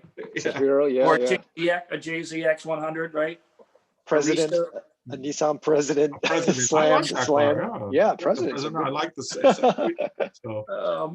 We've got to see all the cars that have been neglected and ignored in the franchise. Oh, well, the VR4, like you said, the 3000 GT for sure. Yeah, that deserves some screen time. FTO was a cool looking car that we never got here. But it was the work. Of course, that the little one, yeah. That little one that kind of looks like a cross between a ZX2 and Opel Kadett. Yeah, and an Alpha. It has a little Alpha. That was like one of my favorite looking cars. I thought that thing was awesome. Another one, 1977 Celica GT. 77. Which one was that? 77. That's a long time ago. The hatchback was the Japanese Mustang. It was called. Okay, I think I know which one it is. Yeah, so, I know which one you're talking about. Well, there's so many Celicas, Yeah, 20. Well, that's the last good one they make. They didn't make anything good after that. They were all rubbish except the GT4. But yeah, the GT4 was awesome. GT4, yeah. So cool. Okay, well, thanks, Craig, for your time. Super interesting. Had a great time. You want to stick around as we go into our reports? I also want to come out and see that Z in the garage. The GT Channel Z. Is it in California? Oh. It is in California. It's way out in Corona, though. I haven't seen way out in Corona. That's like 25 minutes from now. It is. It's 25 minutes from where we are. Yeah. Okay. Yeah. So far. It does seem far. It is. Yeah. I need to go see it too. We should make a trip. Is it getting fixed? What's going on with that? No, it's just been like under the drapes for forever because no one's using it. Why doesn't someone drive it? What a waste. That's why, Sam. That's why I keep asking him. Look, I know. I would keep asking him to look. I'll buy it. I'll drive it. Why don't you let James drive it for a couple of months? No, it's not street legal. That's the problem. Oh, well, we don't ever tell anyone that. Yeah, James will. James, like a full-blown race car stays off wet roads, he'll never get caught. Yeah. We're We'll old. go We're out. not gonna- We'll make a tour, Okay. a driving track day out of that car one of these days. All right, so who's Fun going to go car. first on the next segment? We're going to have Craig here, so we will ask his opinions on stuff too. Let's go with James. We haven't heard from. All right, James, what do you got for us today? Oh, right. So my first one is, let's see. So I'll just, I'll pull it up first, Are we and talking then about- we, Are we doing the singer? yeah, we'll do the singer first. Yeah. So let's talk I about that will one. bring it up first. And that just dropped, I think, 2 days ago, yesterday or 2 days ago. So. Yeah, Monday, I think. is Oh, when it look at dropped. that thing. Looks like a 959, man. So Craig, there you've we seen go. the video So on this car?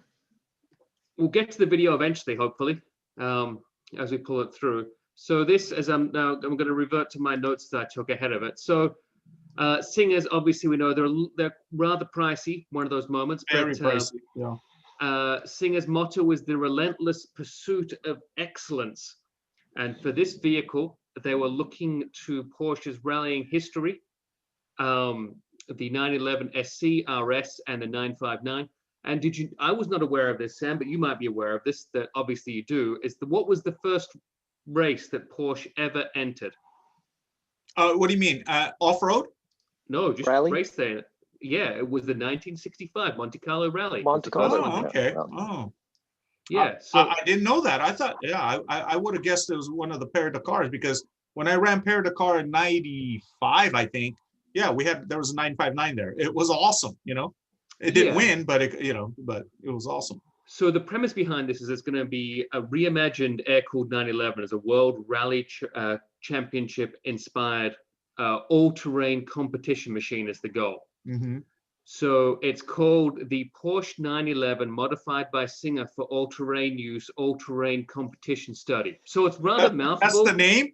Yeah, when it rolls off the tongue. I mean, Okay. you get that, right? I would have called it like the 959 rally or something like that. Yeah, but so okay. it is let's just call it the ACS to make it for short from now on. Right. So it's been undertaken by Singer in partnership with 911 rally specialist Richard Tuttle, Right. based out of the UK, Mhm. with the idea that this car can compete in off-road racing and demonstrate extensive all-terrain exploration. Richard Tuttle has had success in off-road racing. They've also been focused on the WRC and had many competition wins in the East Africa Safari Classic, which is 4 wins. I think they've got in that in a 5,000 kilometer race. They've also had success in the Paris Dakar. Whose dog is that? That's not mine. Taro. There we go, Tara. But what I do like best about this is that the client decided, you know what? I don't just need one of these, but I need a second one that I can have to go with it. That's going to be a grip car in red. So the white one is the concept that they've been built, but they're also working on the red one, which is going to be still like this, but designed purely for grip events as opposed to purely off-road events. Okay, so when you say grip events, tarmac, right? Just race. Exactly. Race Yeah. circuits. Yes. And Okay, go ahead, Taro. I also heard that the guy is letting Singer create more of these rally cars. So like as like a spec car, so other folks can buy this Correct. car, right? That's absolutely correct. Yeah, I would want to buy one and just drive it around. Well, I mean, it is put one in my garage. San Mitani money. So it starts, a basic Singer starts at about £500,000. This one expects to be, they suggested, a touch more than the average Singer price. But I think that the touch more of the average Singer price is maybe 3 or so times the average Singer price. So we're talking what, $1.5 million? £1.5 million. Oh, so we're talking about $2 million. Yes. Whatever the exchange rate is, yeah. Yeah. So $2 million. So to give you the idea, it's based on a 1990 964 Porsche 911. Okay. It's had the core strength and monocoque for heavy duty off-road use, carbon fiber panels suited to quick replacement and easy underbody access.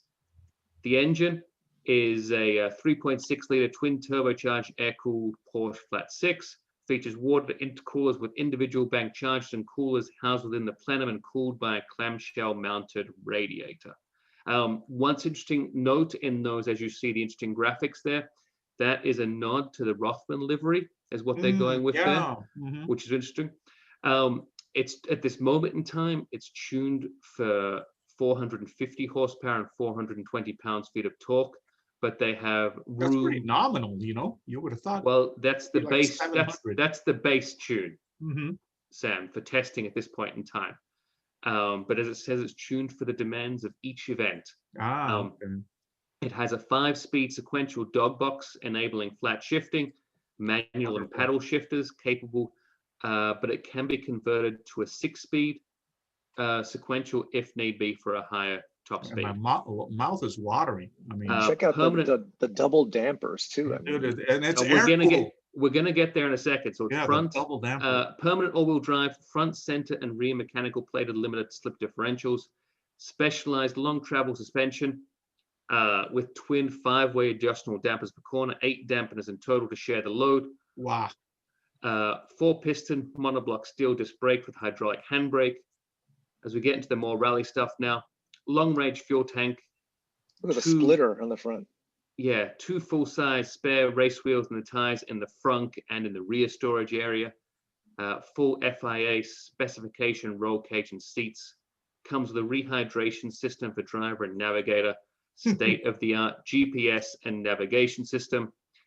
It's conceived to be able to compete in almost all off-road events, such as the Dakar Rally and the Baja 1000. And yeah, and that's gives you the run of where we've got. And I mean, look how clean the interior is. I mean, it's a race car, but it's just so beautifully built. And then it's a little clip of it, like tutoring around beach or something. Yeah. So that's why they're Top Gear. Yeah. I encourage everyone to go. Oh yeah, check Top Gear got it. Yeah. Yeah. Right. So I mean, I think we're all going to say probably going to be it's a thumbs up for us in regards to what it is. I mean, it's an incredible piece of machinery. I mean, it's truly a work of art. The idea that you can throw it around like that, it looks like a whole host of fun. Let's be honest. Yeah, it's it's big money though. So, but I think that we might see one in Hollywood. So well, I might see one. Craig, let's put this in the next movie. I think this would get more press if it was in a freeway pursuit in California. Oh, because they ain't gonna catch this car. No, not if it goes, especially if it goes off road into the hills or something. That thing is awesome. Well, that is cool. Is that it on this one, James? Yeah, I mean that's what more do you want to know, Sam? Nothing. I mean, I thought I was pretty comprehensive there, to be fair, but if you're telling me I'm not, I mean, I could do my homework. Have they started taking orders or no? I mean, think there's always you can take orders for Singer as long as you've got the money to pony up there and get yourself on the list. I know that when I spoke to Rob and his marketing team there last year, it was like a 2-year waiting list. And that was many moons ago. So I think that the waiting list is still obviously very steep and long. Oh yeah, especially if it's a Porsche too. I mean, there's so many Porsche fanatics out there. So. Yeah, and the whole deal about this car is it's not just looks, right? I mean, it is really like race ready, and they're actually testing it so the client can actually go racing in this car around the world. I think was interesting is how everyone wanted to make the thing is I want to make my car like a Singer. Is how everyone likes to spec out these like multi-million-dollar or multi-million-pound conversions of retro cars. I want to make it as good as a Singer. And this is where Singer said, well, you've been making or talking about doing Safari 911s. Well, here's our Safari 911. So they've just raised the bar when they've been like, okay, go eat your heart out. Exactly. Yeah. So, I mean, obviously it's squillions of dollars to be talking about it, but it's an incredible piece of machinery for seeing what it is. I mean, it's truly awe-inspiring of what they can come up with and thought process behind it. And yeah, there's a good video out on the Top Gear. Yeah, YouTube 25 minutes. Want to go see it? Yeah. So we recommend going and checking that one out. Awesome. Hey, Craig, I think your wife would like this, right? She's a Porsche person. Well, I wouldn't be worried about her curbing wheels in that thing. No. Well, you would if she did. She could run over curbs. I mean, that might be the only challenge there. She could run over curbs with this thing. Yeah, it's awesome. Well, thank you, James. That's awesome. That's great. Yeah, and I was just going to say before I wrap up, I was going to just pull it over onto the one moment as we try and get here to where we go. So there was the Singer website. Oh, it's coming up. And then that was the Top Gear view There here, is if you wanted to go Grand catch Prix. up there, where they go and the host talks to Richard Tuthill about the design. So it's pretty good. It's worth it, definitely worth the Is 25 the host minutes on it. is the host Jeremy Clarkson? No, it's not No, Jeremy. no, It's no. on It's the the new guys. Yeah, Hmm. and, it's a good video though. And of course, Jeremy's recovering Oh, post-COVID, and Top he's Gear. obviously to do What? with the Grand Tour and not I know Top Gear Grand anymore. Tour. I'm sorry. That's what my happens mind when you is still. when I you think they're punch. done with Grand Tour too, guys. No. I don't know. When I see Top Gear, I just automatically, I think of those guys still. So They've only Oh, had my 3 new bad, guys my bad. for about I 4 know. years, Sam. I know. And the only other thing that I wanted to touch on before I give up my thing to you, Sam, was I just wanted to show has the new documentary that's coming from HBO about the Lady and the Dale, The The Lady Dale. and the Dale. Which What was- is this? Remember that? it's a I think I tried to forget it, but well, it's got an incredible backstory. I know about this well from my time at the Peterson, where they have the Dale there. that's right. Yeah. Oh wow. So it's going to be a 4-part documentary, and it's Oh, obviously really the car in interesting. question is a very interesting car, but it's one more so that the story about it is totally unbelievable. It takes one turn, and then you go for another turn and another turn and another turn, and it escalates quite quickly. And that's airing like in a few weeks, right? January 31st is when it's going to Okay, be coming to definitely HBO. watch that. So I it's saw the another Price is good one. Right on it. Is that part of the Well, story? so they try to give one away on The Price is Right. Okay. But it's it's going to be very interesting to see how it goes. A 4-part documentary, so very one there to watch. It's more, Definitely. I'll watch it. it goes down many, many different twists and turns, one might say. I love those kind of stories. You know that. I'm trying, Sam. Now, Sam, how can I help you out with your cars? Okay. Well, for my Which one segment, do you want to do first? I will go with the Aspark. So, Craig, here's another new one from Japan, actually. So today, the first Podspeed of the year, I thought a fitting car to introduce for my segment was something Japanese. Pretty radical, and to me, I think it's pretty awesome. But so let me introduce you to what I'm kind of dubbing the Mechagodzilla. And I made up that name for this car. So if you think it's corny, sorry, but people my age and maybe older will remember Mechagodzilla. It's on So- HBO Max right now, by the way. What I is just Mechagodzilla? saw it. Mechagodzilla versus Godzilla. No Go way. find it on HBO Oh Max. my Yeah, God. it is. Okay, so hey, you guys could introduce yourselves I was going to show what it to I'm my talking son. about. But what it is, it's a futuristic version of Godzilla, right? And I have a photo of it. Is it up? Yes. Yeah. Sam, it is up. And it's a 1971 classic, Godzilla versus Mechagodzilla. But anyways, back to the cars.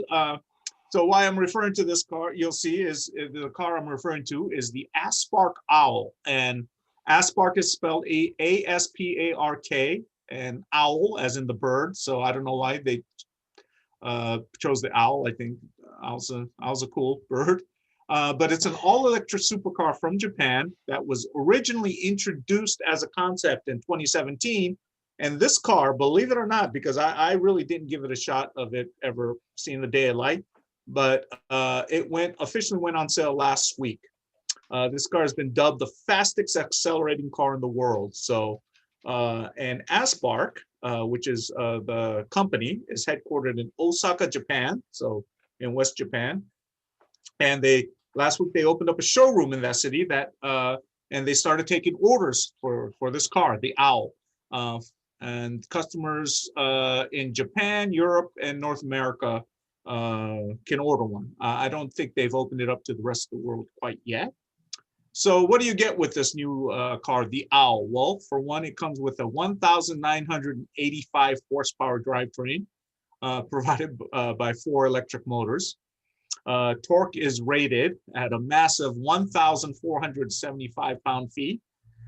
This allows this car to go hit a top speed of 249 miles per hour. I don't know if they've ever tested it to go that fast, but that's what they claim.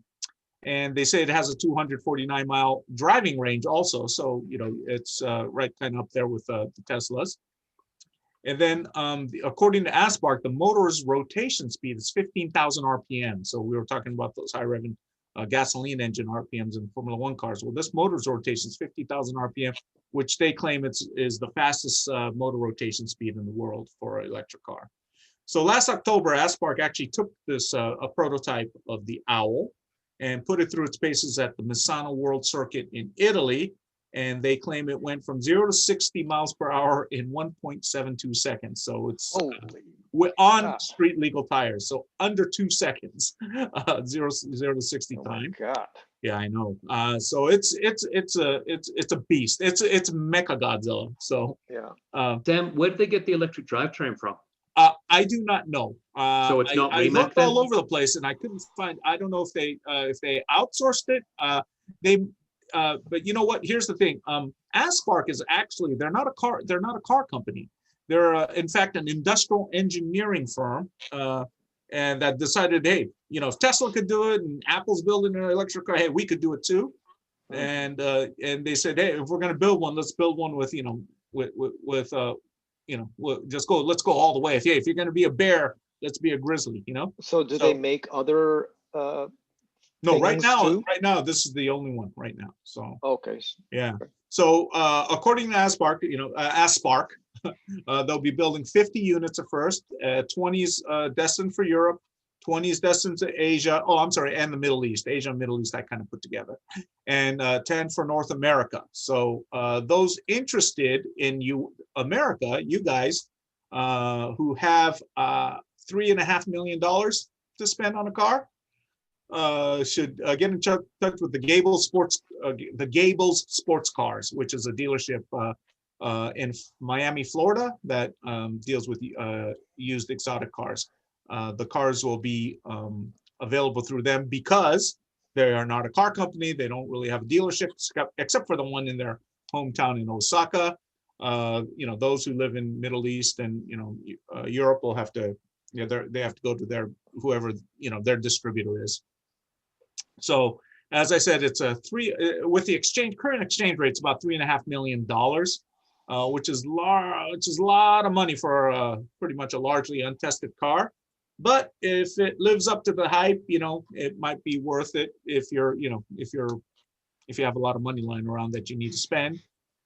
But if not, well, you guys know what happened to Mechagodzilla. It's if you don't watch the movie, but probably didn't beat the real one. So you GT-R guys out there might be getting, hey man, the Godzilla is Godzilla. No one's going to beat Godzilla. So Taro, do you think that Mechagodzilla is actually wearing Sam Matani's sunglasses?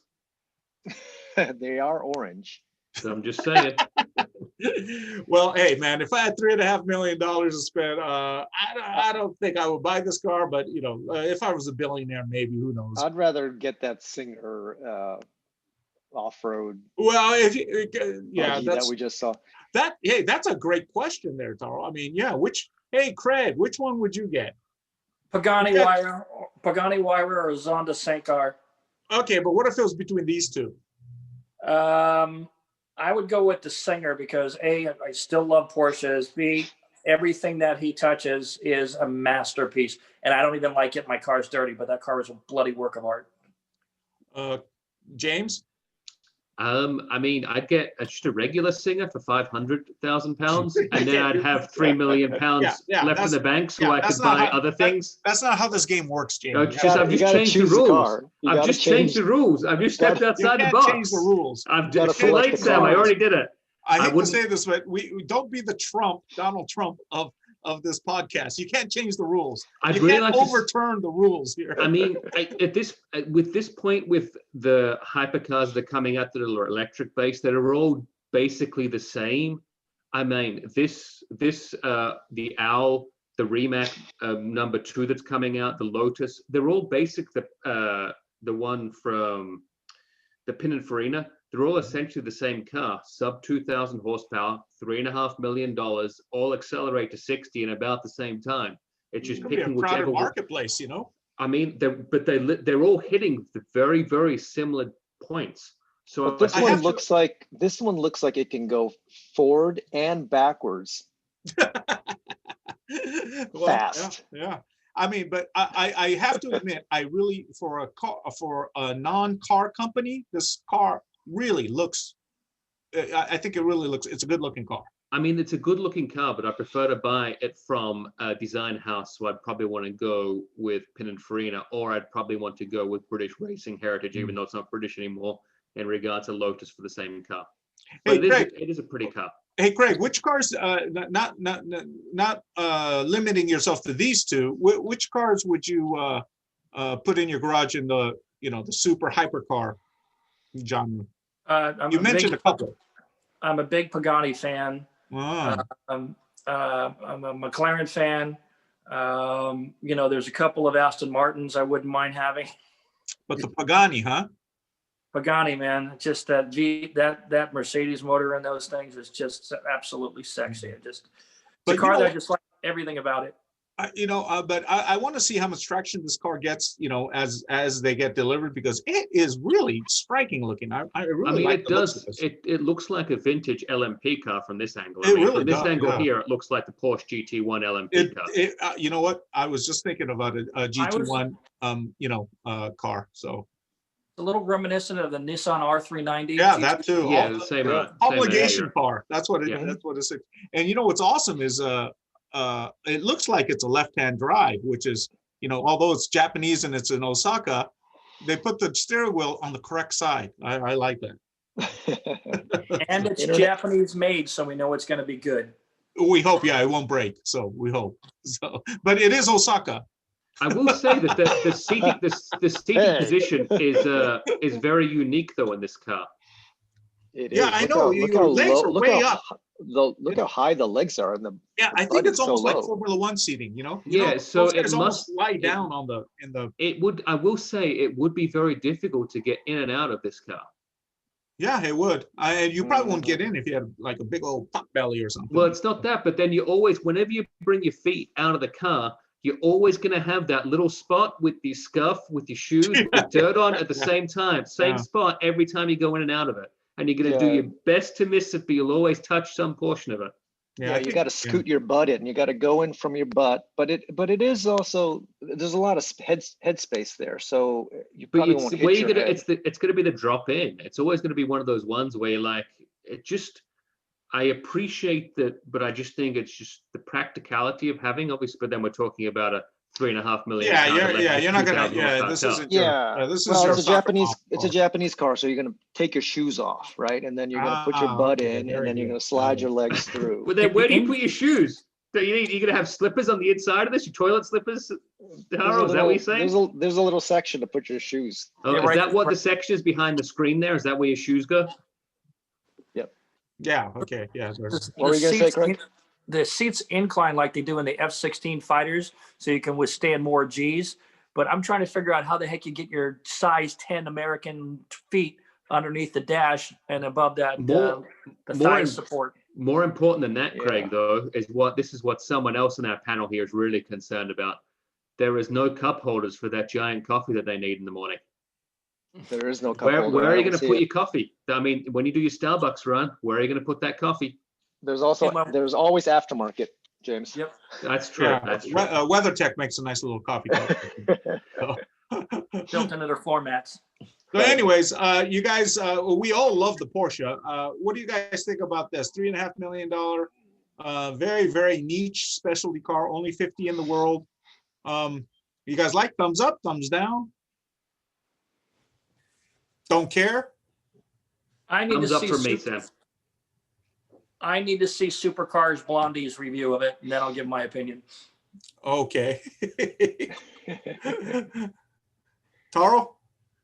Taro doesn't care. Yeah, it's an electric car, and I don't know. I mean, it's Japanese, so we can expect high quality, but we haven't heard anything about the car. So I do like the window within a window, which reminds me of the old SVX, Subaru SVX. I like the design, though. I like the exterior design. It looks. I like how low it is. I will say that I do like how low it is. I like the proportions of it. I think it's proportioned very well. Me too. I do how it like how it looks.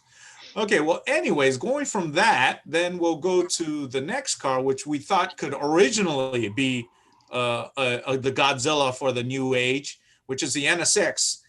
We've already reported a number of times that the current hybrid version has left something to be desired, as in sales. And, I don't think we really like it that much on our panel. We think we like the original NSX a lot better. The new NSX, not so much.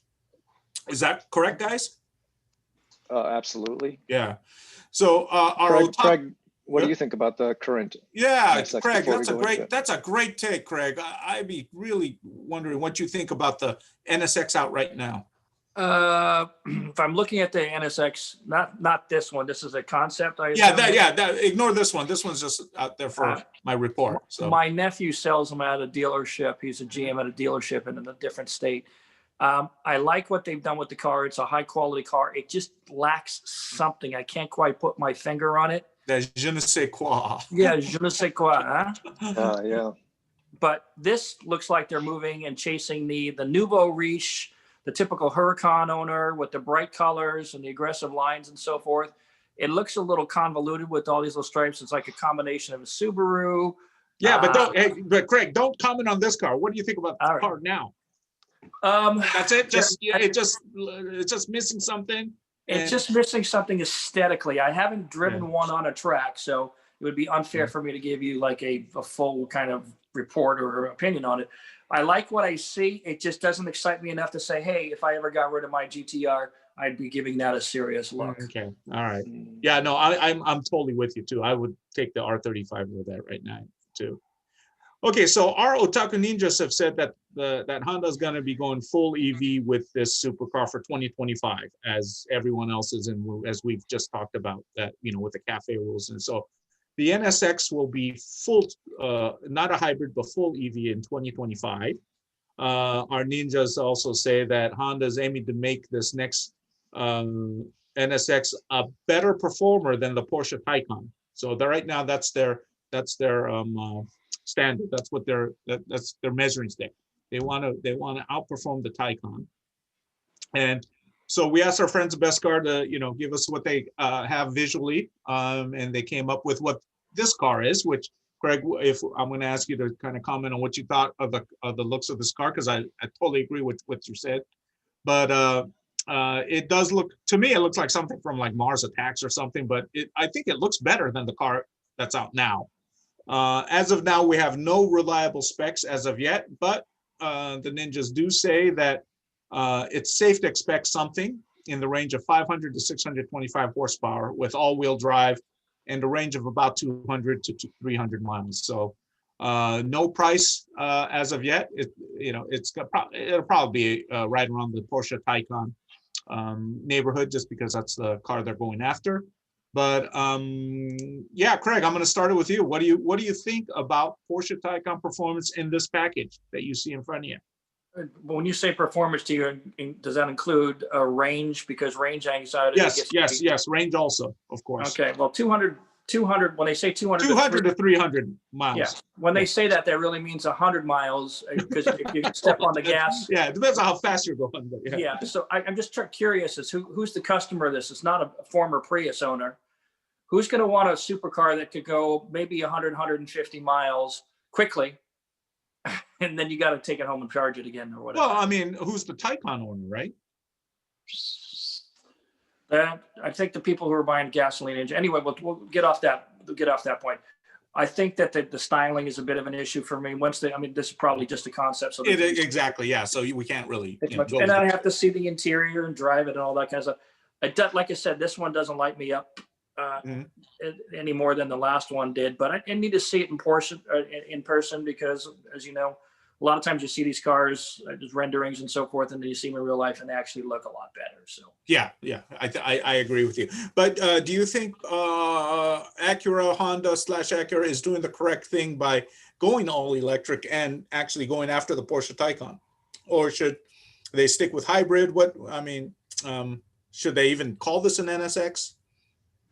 Well, it looks like it could be an evolution of the NSX, but everybody's, like I said, they got to get it to the gas mileage mark. Right. They got to move technology, and they have to think long term. The last NSX, this one that just came out, was 20 years after the last one? Yeah. There was a little bit of a break. Yeah, a little bit of a break. So if they're going to do another thing with a platform or the basic fundamental layout is going to last for another 20 years, they got to move to the future rather than to what would be best today. They have to. They have to. Yeah. So it's the same thing with the 240SX electric car that we were, we've heard of, or parallel hybrid car. So, Taro, what do you think?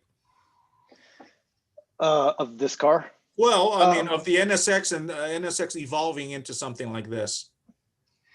Yeah, I mean, I think you don't feel like you're just an NSX guy at all. Well, no, the problem is that I love the first NSX so much. Mm-hmm. Oh, well, we all do. It's such a pure race car turned street car. It's an icon. Yeah, it's an iconic car. The whole build and the concept of the car was very revolutionary. Trickle down Formula One back then. Yeah, right. But I think it's just kind of the same with what Craig mentioned earlier, that the current Acura NSX has really nothing, like I've mentioned this before, that it has nothing really brand new or special about it, right? Mm-hmm. Even like the technology, it's like really, well, they say they do. The Supra four-wheel, they had that all-wheel drive handling. Super handling all-wheel drive. They had that already in the what was that, the 80s? Was it the Legend? Was it the oh, that's Legend, right, maybe the Legend or something. Yeah. The Legend already had it, right? And it's nothing is brand new, right? So I think that was a problem with this one, right? The current one. And with this one, I think they really have to. They need something revolutionary. They need something revolutionary, and especially if it's going to be a flagship car of your brand, it's got to be special. They've got to there's got to be a selling point that really makes it sexy, and I think that's the challenge that they're facing. If they're going to name the car the NSX, it's got to be as revolutionary as the. Okay, I'm going to ask James a different question. James, the original NSX that we all love, Taro says he loves it, I love it. It definitely had the trickle down racing technology from Formula One, with their VTEC and all that stuff. Is something like this gonna suffer because Honda is not in racing right now in that kind of that high level racing? They're going to be doing their engines for the IndyCar series. So right, IndyCar, is that enough? Well, I mean, look. Let's hear this. I mean, Honda, Acura, I would love the chance to get to drive an NSX. So please, if you're listening, or a Civic Type R, more than happy to give it a run out there and let the guys know what my feedback is on it. This car in particular, I will say I really do like the green color. I'm a big fan of that. But honestly, I don't really see NSX with this. I see either Civic Si or Honda Beat. But that's my take on it. Dude, okay. You gotta consider the size. It's a lot bigger. Okay. No, I'm just saying. So from this, if you're looking at it, I mean, the size is all well and good, but for me, I mean, it's harkbacks to more a Honda Beat or a Civic Si aesthetic for me in this image. I know I kind of like how this thing looks.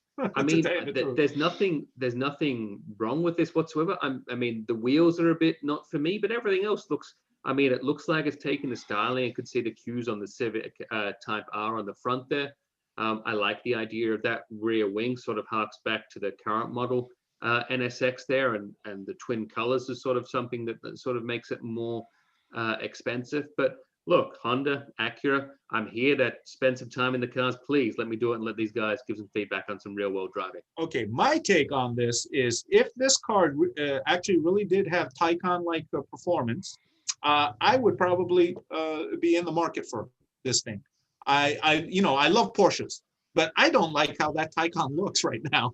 I mean, and everyone who's driven that Taycan told me it is just the absolute one of the greatest cars they've ever driven. They were really impressed. All the my journalist friends, and I haven't driven the Taycan yet myself. But if the Acura NSX came out with something like this, and there was no all-electric GT-R, there was no this was it was either this or the Taycan, I would take a very serious look at this car. So this thing kind of looks like it's a successor to the 2G Mitsubishi Eclipse. It does look like a Mitsubishi Eclipse. You could, but if you like shrink it down a little bit, I'm already looking at it as a little bigger car, bigger than the Eclipse. But yeah, I could totally see that too. But I'm thinking, a sporty 2-door like this, all electric that has Taycan performance. Yeah, I definitely give this thing a look. Especially if it's in the same price range and stuff. So, and I'll go back to what I was talking about, James. And if it did have some kind of racing lineage, like you said, it doesn't have to be revolutionary, but something kind of cool racing lineage like the original NSX had, I think, would only help it. So I think Yeah. the best racing thing is always if you had a push to pass button. Hey, why not? And that's Why just not? The premise of it being an electric car, and it can just shoot a few extra horsepower there. Yeah, so when you're on the road for a freeway bit. and behind the slower car, or Exactly. need You to get away accelerate from and the push to cops. pass. Yeah. there you I go. think this car needs to have doors that go up, like a Lambo. The Lambo doors. Well, the color kind of, Yeah, well, Yeah, I mean, yeah. I can't remember. The Taycan's a regular opening, or did they go up? Can't No, remember. it's a regular. It's a Regular. regular. Oh, okay. Yeah, but a car of this color should have the gold. Oh, dude, this is the color the Lambo artist painted. I mean, I think I'm just saying, he knew how to capture James's heart. He goes, if I make anything this color, James is gonna like it. So, so there you go. But this car in like silver or gunmetal gray, I think would look really cool. So, anyways, that's my report. The Aspark Owl and the 2025 Acura / Honda NSX. So. I think Honda needs to embrace their racing and their heritage a little bit better. Well, they did when Soichiro was alive. I mean, Well, he's been No. gone for a while though. But Yeah, like well, yeah, it's like I think a lot of the other brands are doing a better job with that. With Well, they kind of got out of racing. Like James said, they've been in and out of IndyCar for a while. But yeah, but like even like their past heritage, like Mazda has like a refurbishing program for their roadsters, for example, right? And then Nissan's coming out with the Nissan Nismo's coming out with like and Mazda's new been riding parts. Mazda's been riding their Le Mans win forever. Yeah, exactly. And then Nissan embraces Nismo and the old parts, and they're coming out with genuine parts for old parts. Toyota and their WRC heritage, Yeah, and they're doing that for customer cars, but Honda doesn't do anything. It just reminds me of we just did an interview with a guy that runs a shop in Japan. And he was saying that the Hondas are way too expensive now. So Really? the 90s Hondas, the Civics, because they've gone up. The EG and the EKs they're too expensive. Those were the go-to cars where kids used to tune because they were hand-me-downs. But now in Japan, it's like they're too expensive and you can't even go racing in them now. So people buy like the new Toyota GT or the GR Yaris. They're cheaper now than buying like 90s Civics. I'm really looking forward to driving that GR Yaris. I really am. So that it looks you and me both, Sam. You and me both. Yeah, so anyways, I think that's pretty much our show for the days. But before we sign off, let's go with James. What do you got coming up? Oh, well, first, before we do that, let's go do one thing I just want to show off. Oh, wait, Taro, did you have anything? We're good, right? Yeah, I don't have any cars. Okay. I just, nothing. Okay, go ahead, James. What do you got? Well, no, the No Braking podcast is back up. So yes. First two episodes. So the first one of last one, I should say, episode 102 was with Mike Burrows from Stance Works. Currently in the process of seeing that yellow 308. Oh, it's a 308. It was hard to see from here. Yeah, so that's it doesn't look like a 308, but it's it's getting a transplant and it's getting K24 swapped. Wow. What? Yes. So they've taken the 800 horsepower V8 out of it and putting a K24 in there for a TSX. Wow. That's like blasphemy. That's like a crime. No, call the cops right now, man. Sam, I think you must be out of the loop. K24 swap is a new LS swap. So you're well out of the loop. I mean, K24 now. Call me old school. Call me a purist. What? You don't want a mid-engined Honda stroking a beautiful body? I mean, look, this is an evolution. It's a Ferrari. Yeah, with a stagnant V8 that had terrible US bumpers and extra weight on. So you're taking that out. It's so true. You're going to take it. The American version did have the bad bumpers. So this is going to be a car that's originally was 202 horsepower. the TSX engine stock form is 205 horsepower. Obviously, you're going to turbocharge that. It'll be closer probably to, say, conservative numbers is around 500, 550 horsepower, taking 600 pounds of extra weight out of the car just from the engine, basically, with the swap. And there you go. I mean, it's a put it in a Honda. Oh my God, that's like burn you at the stake. I mean, it's. But Sam, it's taking out a $10,000 engine, selling a $10,000 engine, and building a sports car that would be race spec for that price of that engine. Oh, okay. I see. I see. It's just wrong. That's all I'm saying. It's just wrong. Well, anyway, what you should do, Sam, is listen to the podcast, and then you can hear all about Mike talking about it. You know I will. Then the next thing that we're going to talk about is a podcast. A lot of stuff you're pimping here. Look, it just dropped today with with my friend John Sabal.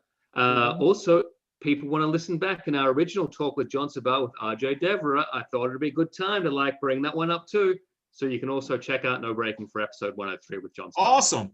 And we could find it. Good. Where? Give me all the places you could find it. I mean, obviously you can find it at nobraking.com. That's not a problem. You can find it on any place you can find a podcast. So obviously these ones are showing Spotify. You can find it on Amazon Music. You can find it on iTunes. You can find it on Stitcher. You can find it on Google Podcasts. I can keep going on the number of podcast platforms that's out there. But you can all those places you can find this podcast. You can find the No Braking podcast. Oh, exactly. And so please listen, especially the Ferrari one. And I just hope you think it's blasphemous as I do, but we'll see how you feel after. Well, it's just wrong. You know what I'm saying? I will say this, Sam. Mike has had his fair share of haters along the way. I don't hate it. I mean, you do anything, but I mean, I wouldn't do that with. If I had two Ferraris, maybe I'd do it with one of them. But you know what I'm saying? Well, all I'm saying is he does wonderful work. He's going to be an incredible build by the end of it. So you should definitely check that out. But please go subscribe, follow No Braking Podcast. Craig's smiling, and Craig wasn't saying anything, but I think Craig likes the idea. I do. I'm a big fan of John Sabal. Big fan of John Sabal's work too. You know, John used to be we used to be in the same car club, Art in Motion, back in the day. And anything that John is involved with, I always follow. Awesome. Well, you're going to have to check out the podcast too, then, Craig. Yeah, John's been killing it with these renderings of the new cars especially like the Z's and all the new cars that have. What about this one? Out. Oh yeah. Oh yeah. Oh yeah. So that's this guys, one, right? Yeah. Doesn't he have what a engine Honda? Is in this? It's got a K24 swap. Yeah, exactly. Okay, well, in a 190, I'm okay with that. We're talking a Ferrari, man. Okay, whatever, man. That's all right. Okay, are we good? All right, you good, James? I'm good. Okay, Tara, what do you got coming up? GT Channel. Yeah, I just have a couple things. So GT Channel, we just released a couple videos. Go check out gtchannel.com. This is an 11-year-old kid that goes drifting.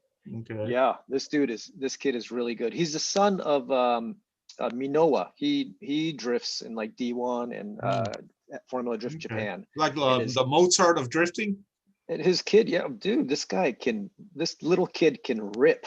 Okay. He's got his own chaser and he goes ripping around and he's 11, so hey, in Japan, when what's the legal age of driving in Japan? 18.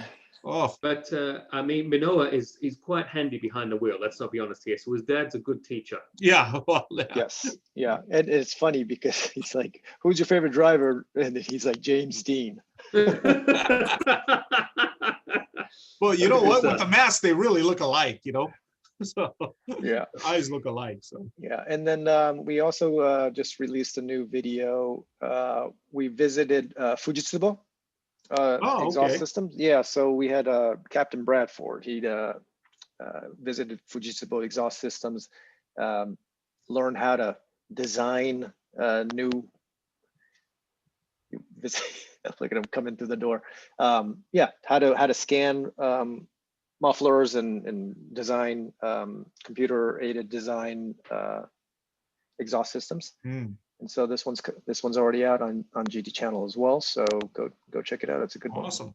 I also, isn't there an incredible RAV4 Prime article as well on there, Tara? I was not forgetting that.